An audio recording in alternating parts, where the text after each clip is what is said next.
Hey everybody, welcome to Always Bored, Never Boring. This is my first video since the arrival of my son Lucas, so if at any point you hear a baby crying in the background, that's just my wife trying to settle him down for the night.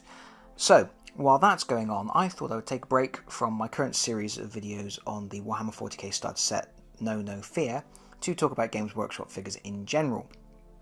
Now, recently I did a series of videos on the starter set First Strike, in which I talked about the fact that the models are easy build Pushfit models that don't require glue. And then in my new series on No Fear, I've been talking about how those models are a step up, by meaning they're still keyed to go together in a certain way, but you do need glue to fit them. So I thought I'd show samples of 3 different types of Games Workshop figures, because basically all Games Workshop figures are keyed. They're all have little sections cut out of them and they fit in certain ways, but there are certain levels of complexity to them.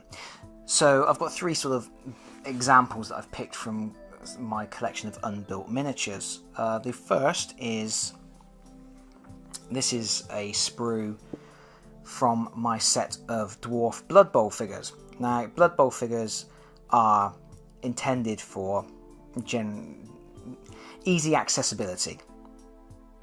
They're for people who, I mean, they're beautiful miniatures, but they are generally intended for people who don't necessarily play in the realm of hobby games. So they are push fit. They don't require glue, and you can see if I can find on this sprue a good example to show you. Okay, here's a good example. Sorry, I'm just shaking the camera everywhere. So, this is a dwarf body, and you can see there is a hole there. It's quite a deep hole, and this here is the dwarf's face and beard. Okay, so that has got, if that's showing up on camera, a peg. That peg will push into that hole. That hole is so deep and that peg is sturdy enough that you can just push them together, and that head isn't going to fall off of that body. It's that simple, really.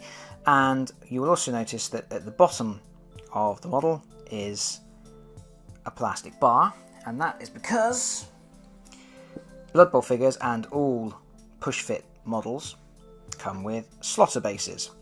So again, you don't need to glue the model into the base, you simply insert that bar into that slot. This is a Blood Bowl base, so it also has an additional hole here. That's for pushing in a ball on a peg to show that the model is carrying the ball in the game. But normal slotter bases don't have that extra hole.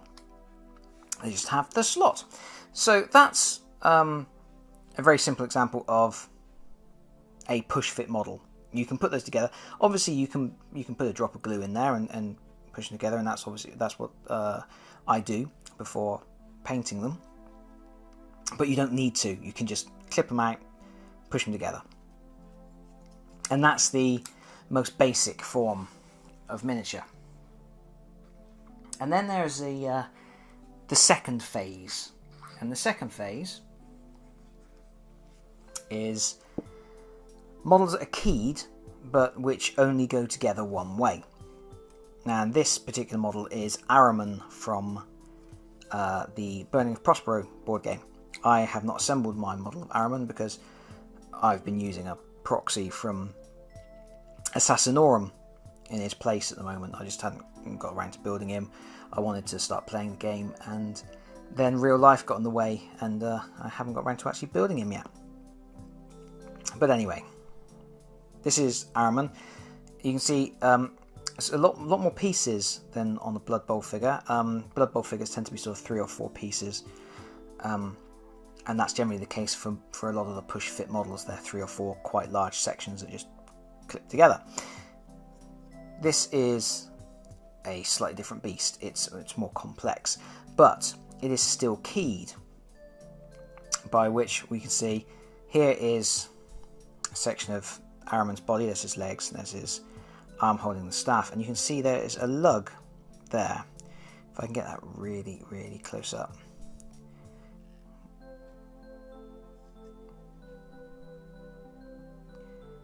There we go. Okay, I think that's going to come out okay. But you can see the lug in there, and then you can also see on the back of this is Araman's head. There is a little hole there. So when you clip that head out and push it into there, that lug will sit inside that recess there, and that will make sure that the head is positioned in the correct way. And then you can see down here there's a little recess here, and that will clip onto, there's a little lug there.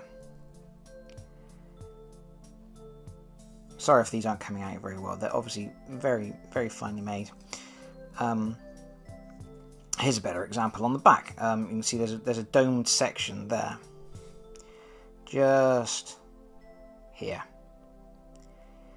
Okay, that domed section will sit in that domed recess there, and that will make sure that his cape fits on in the right way. So when he's all assembled, you get a really dynamic model, and the lugs and the recesses don't hold the model together. You need to put glue in the recesses, but what it does is it does two things. One, it makes the bond stronger because there's a piece of plastic inside another piece of plastic. They're sitting inside each other, which obviously makes a more rigid bond, especially if you use plastic glue like I do, which actually melts the pieces together. The other thing it does is it makes sure that the model only goes together one way. So as it fits in and all the pieces lock together, you can't really make a mistake with it. And this is the kind of miniature that you get with the Warhammer 40k No Fear set. Okay. And then there is a third type of Games Workshop model. Yeah.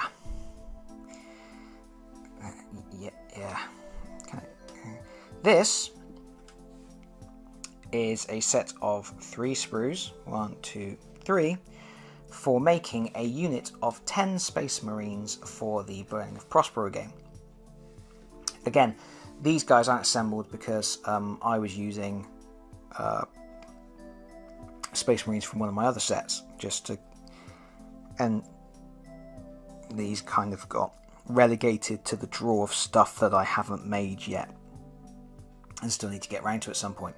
But they're a very good example of the most complex form of Games Workshop miniatures, because again, they are keyed.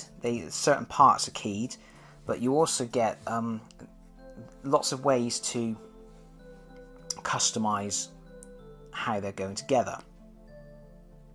So, I mean, if we look at the legs, it's so difficult. A sprue like this is so difficult to sort of show exactly how it all works together, but these legs do sort of go into the keyed format. You can see there's just a slight little ridge there, and each one of these is designed to marry up with a left side. So you've got a right leg, and then it marries to a left leg, which will have a little recess in there. So they will go together to make 10 sets of legs that are all slightly different poses and angles and things like that. But then you've got an arm here, and you'll see that it's open to hold something, and you get an arm here which has no hand on it, and although there is a hole there and there's no hole on this side, they're effectively flat surfaces because the bodies of the Space Marines, which again have keyed front and backs, so this one will pair with this one. Again, two little lugs on there, 2 little holes on there. They push together. They will not hold without glue. They have flat surfaces that those arms then glue to. And then, the reason that the hands are empty, or why there's no hands on one arm and the other arm has an open hand, is so that you can customize what weapons the Marines are holding. So you would effectively, I can't really show it while they're on the sprue, but that hand will go up and hold the barrel here, and then you can see there's actually a hand attached to the handle on that side. And so that's how you get the extra customization to create sort of more dynamic models, different weapon loadouts and things like that. But it's still, you know, there's still keyed sections, but you get a lot more options on what they're holding. You know, you can give your sergeant a power sword or a giant chainsword. You can create heavy weapons. You can give them hammers. So by keeping it all separate like that, you get a lot more options. But again, you need glue to hold them all together, and there's an extra complication because you've got like a left arm, a right arm, and a weapon that are all separate components, and you have to kind of glue them all onto the model, position them, get them exactly how you want them, and then hold them while the glue sets, and that can be fiddly. It can be a little bit more tricky. Plastic glue, again, is a good choice for it because it starts to melt the plastic and hold it, but it gives you just a little bit of time to reposition hands and things and make sure you get them exactly like you want them. But anyway, I've talked for quite a long time.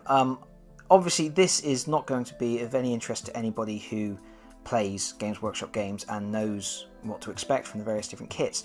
But I thought with the new Warhammer 40k starter sets coming out and the different levels of design involved in the miniatures, I thought it might be interesting for somebody to actually see how the complexity of Games Workshop miniatures starts from that easy build stage to the keyed single pose stage to the multi-part customizable kits. I apologise if this hasn't been interesting for you, but I've talked for long enough for now, so I'm going to leave it there. I will see you all again soon. Bye everybody. Bye bye.